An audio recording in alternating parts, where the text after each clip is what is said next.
Terima kasih. Assalamualaikum warahmatullahi wabarakatuh. Selamat siang, salam sejahtera semuanya.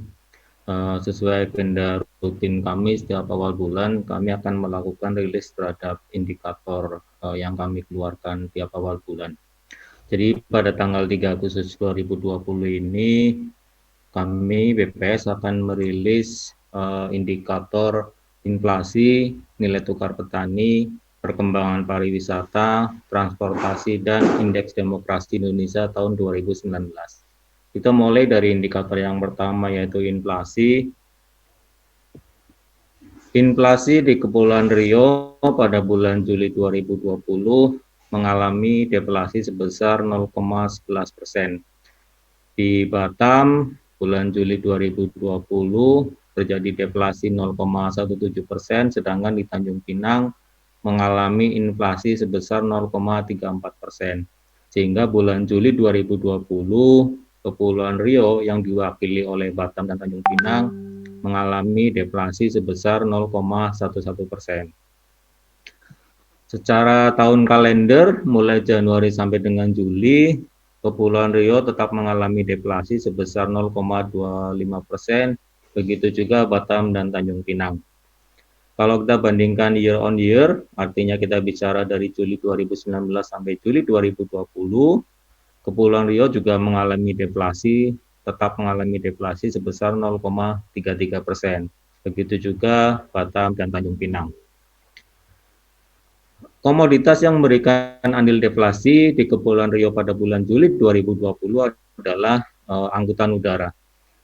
Jadi Bapak Ibu semua pemirsa tahu bahwa bulan Juni kemarin untuk Tanjung Pinang sendiri hanya ada satu penerbangan, dan di bulan Juli penerbangannya mulai aktif.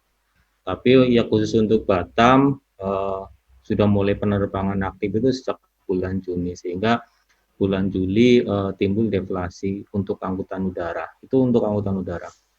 Komoditas lainnya yang memberikan andil deflasi diantaranya daging ayam ras, kangkung, bawang putih, sampai dengan daging sapi dengan nilai seperti tertera dalam paparan. Selama tahun kalender Januari sampai dengan Juli 2020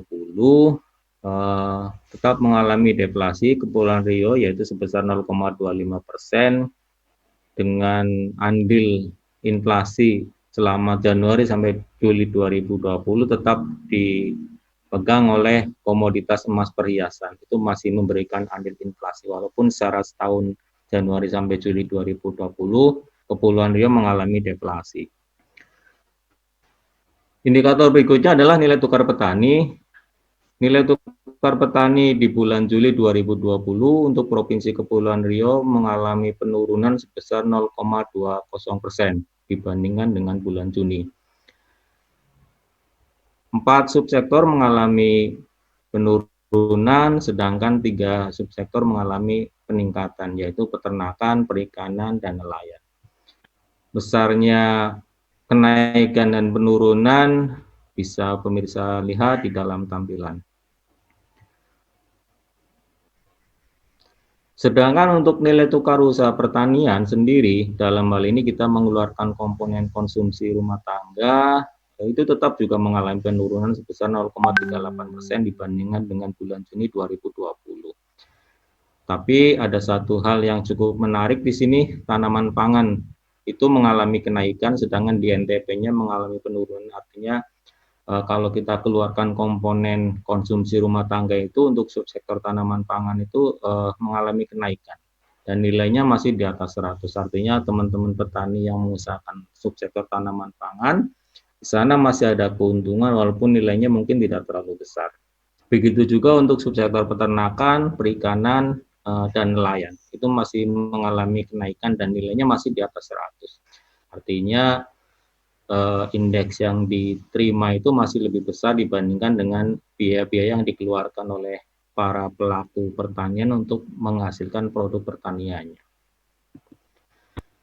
Ini selama tahun dari Januari sampai dengan Juli, tadi sudah disebutkan mengalami penurunan 0,38 dibandingkan dengan Juni 2020. Grafiknya seperti terlihat pada tampilan. Jadi ini hal yang harus diwaspadai oleh semua pemangku kebijakan bahwa NTUP kita itu terus mengalami penurunan. Walaupun mungkin beberapa subsektor masih di atas 100, tapi kalau kita lihat trennya itu dari Januari sampai dengan Juli terus mengalami penurunan. Bahkan nilainya udah di bawah 100. Ini artinya perlu kewaspadaan semua dari pemangku kebijakan yang berhubungan dengan usaha pertanian. Untuk deflasi di daerah pedesaan, bulan Juli 2020 mengalami deflasi sebesar 0,15%, sedangkan di tahun kalender masih inflasi dan di year on year masih mengalami inflasi. Indikator berikutnya adalah perkembangan pariwisata. Jika kita bandingkan bulan Juni terhadap bulan Mei 2020, jumlah kunjungan wisatawan Provinsi Kepulauan Riau mengalami penurunan sebesar 0,61%.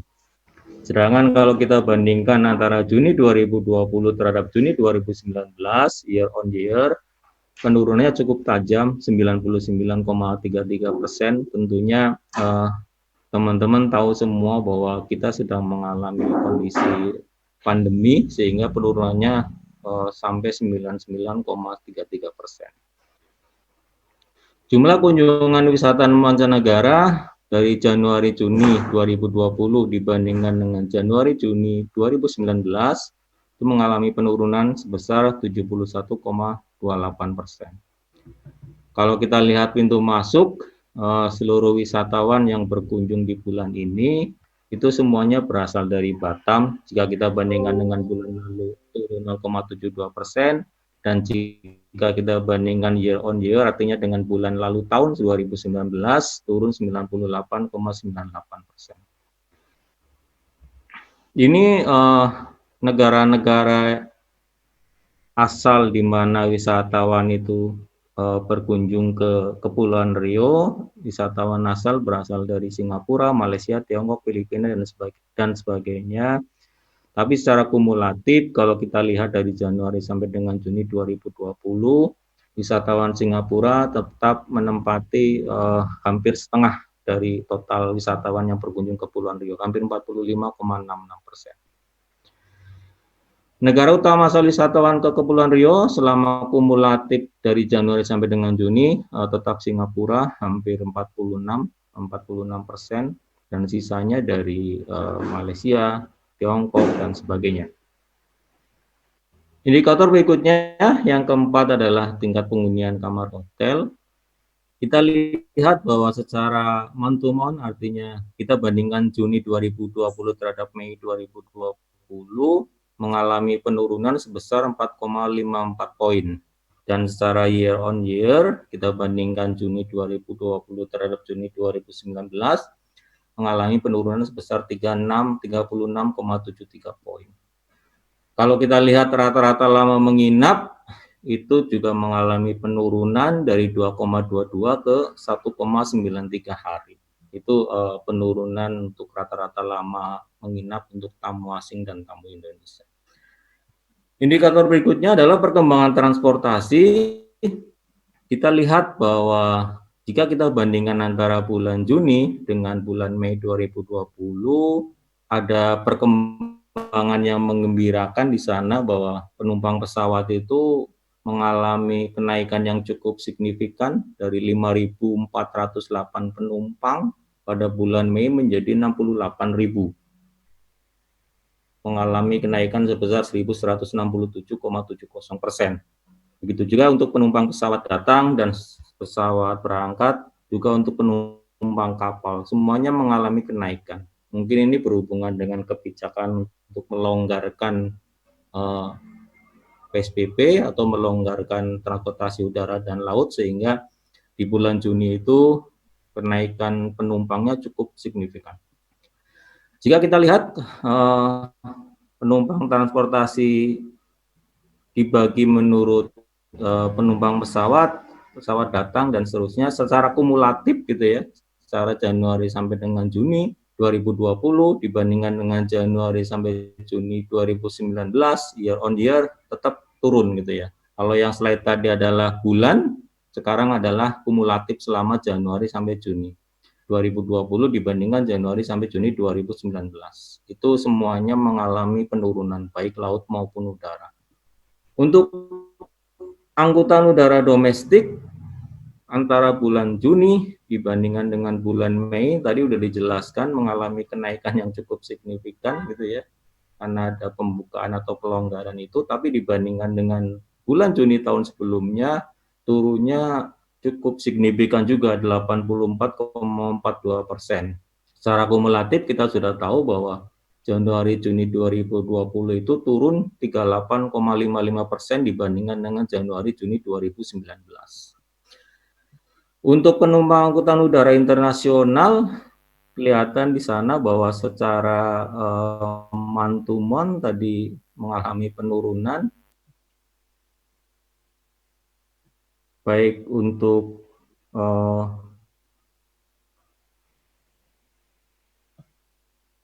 kumulatif maupun bulannya. Kalau bulannya mengalami penurunan 10,10%, kalau secara kumulatifnya mengalami penurunan 39,58%. Untuk penumpang angkutan laut domestik, teman-teman bisa lihat di sana bahwa dibandingkan antara bulan Juni 2020 dengan bulan sebelumnya Mei 2020, kenaikannya cukup lumayan 60,76, tapi kalau kita bandingkan dengan tahun sebelumnya masih turun 75,35.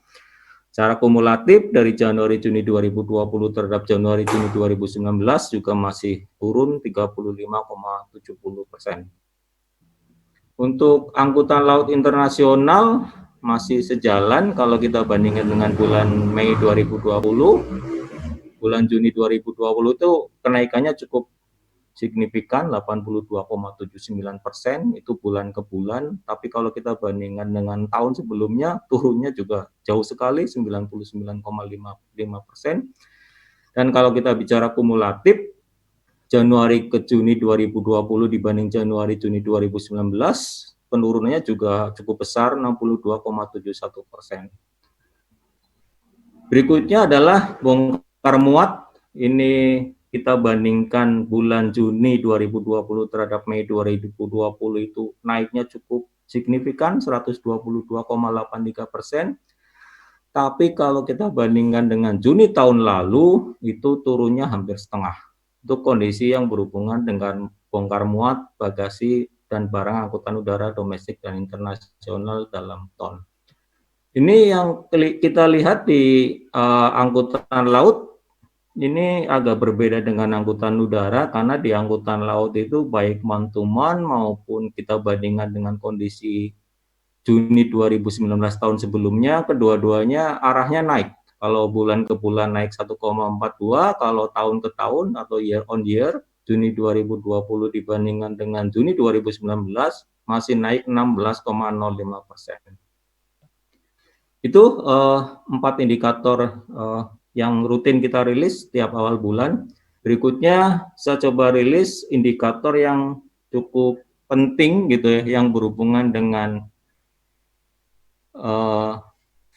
kebebasan berdemokrasi di Kepulauan Riau. Jadi indikator ini kita namakan indikator demokrasi Indonesia atau IDI.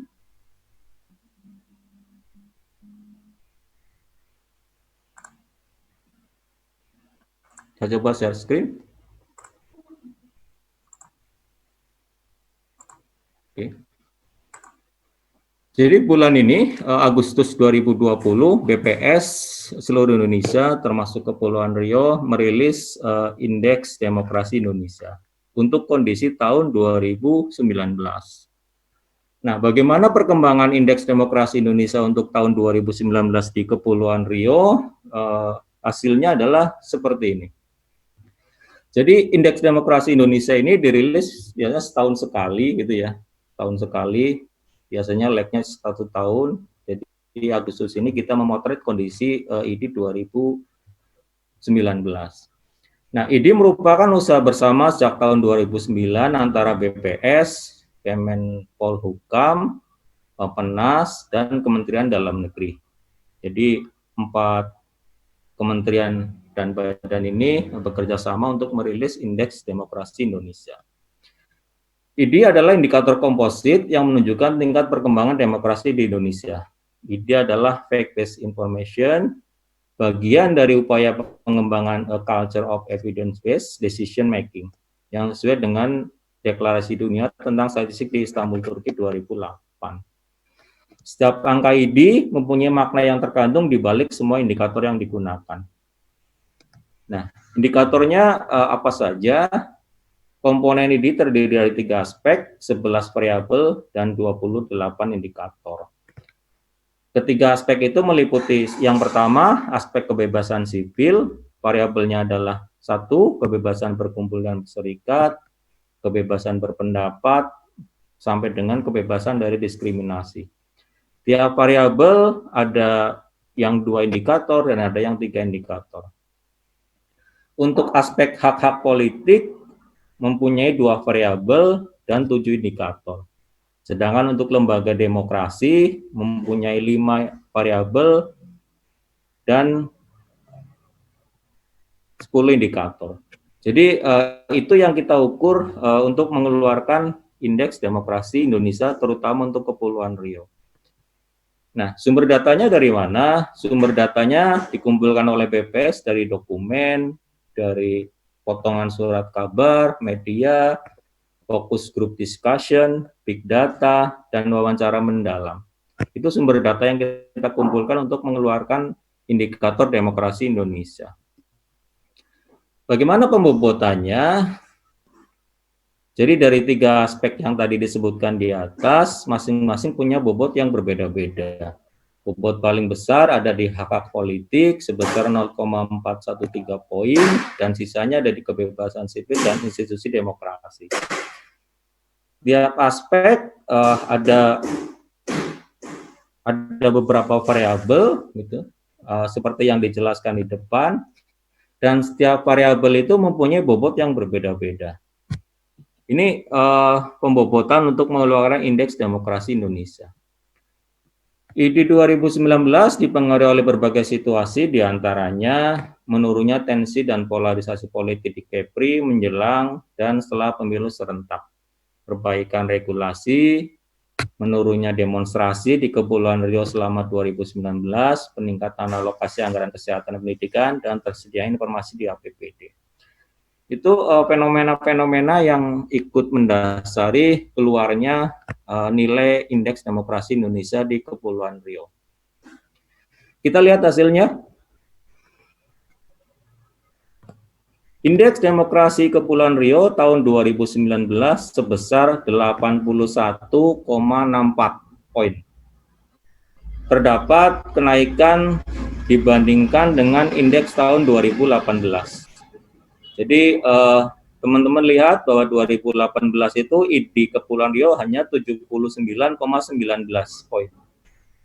Tapi pada 2019 menjadi 81,64 poin atau meningkat sebesar 2,45. Tapi peningkatan ini masih di bawah target RPJMD Provinsi Kepulauan Riau sebesar 83,00, masih di bawah target. Tapi sudah ada peningkatan di sini. Sudah ada upaya-upaya yang cukup bagus untuk meningkatkan nilai Indeks Demokrasi Indonesia di Kepulauan Riau.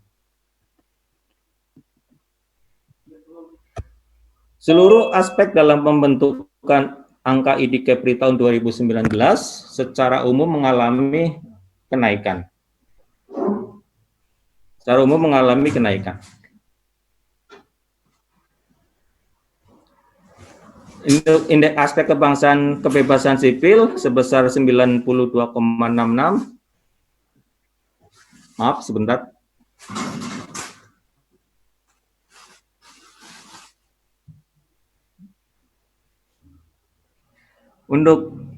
Maaf, ada gangguan teknis sebentar.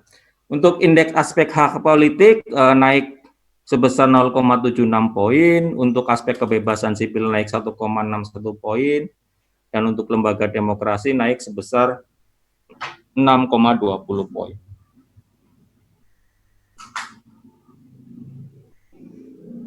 Kita lihat selanjutnya.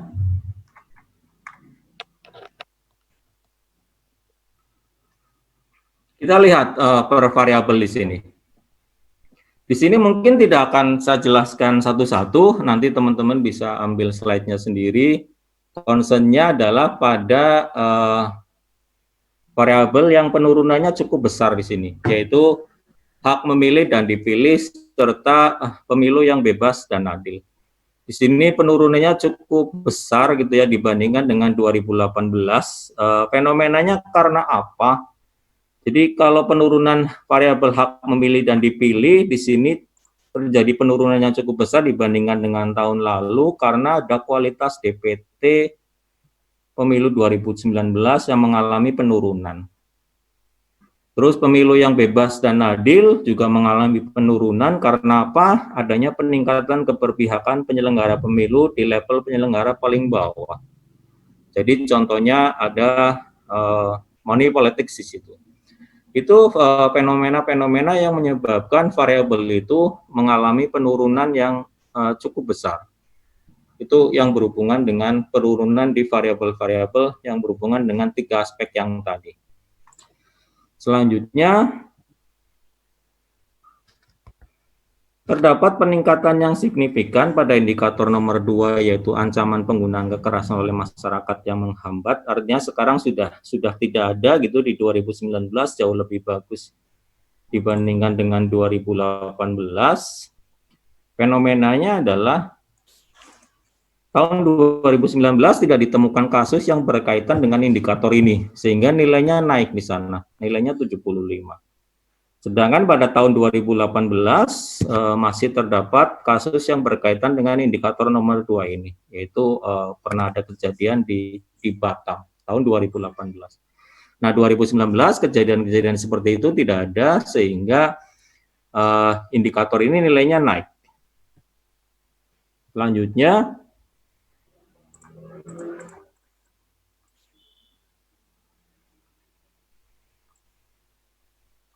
ada peningkatan yang cukup signifikan juga untuk indikator nomor 12, yaitu ketiadaan kekurangan fasilitas sehingga penyandang cacat tidak dapat menggunakan hak pilih.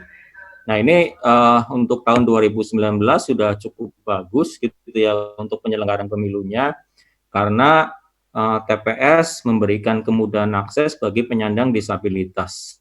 Demikian juga pada pasal 25 telah terdapat penjelasan detail mengenai teknis penyediaan alat bantu untuk disabilitas dalam pemungutan suara. Jadi nilainya meningkat cukup bagus untuk indikator yang nomor 12 ini.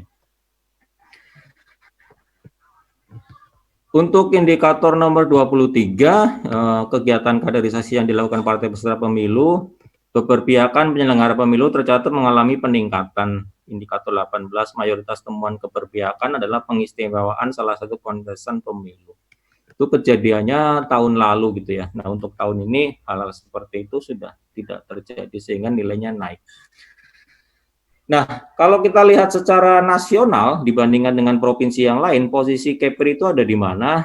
Nah, posisi Kepri cukup bagus gitu ya untuk indikator demokrasinya, karena Kepri itu merupakan 3 provinsi tertinggi yang nilai ID-nya paling bagus gitu ya, secara nasional. Bahkan jauh di atas nasional gitu. Kalau teman-teman lihat di tampilan itu, Kepri itu hanya di bawah dari DKI, Kalimantan Utara, dan Kepulauan Riau itu sendiri nomor 3. Jadi Kepulauan Riau untuk indikator demokrasi Indonesia-nya itu berada di 3 urutan paling atas yang terbaik. Gitu. Itu kondisi ID 2019. Cukup bagus berarti upaya.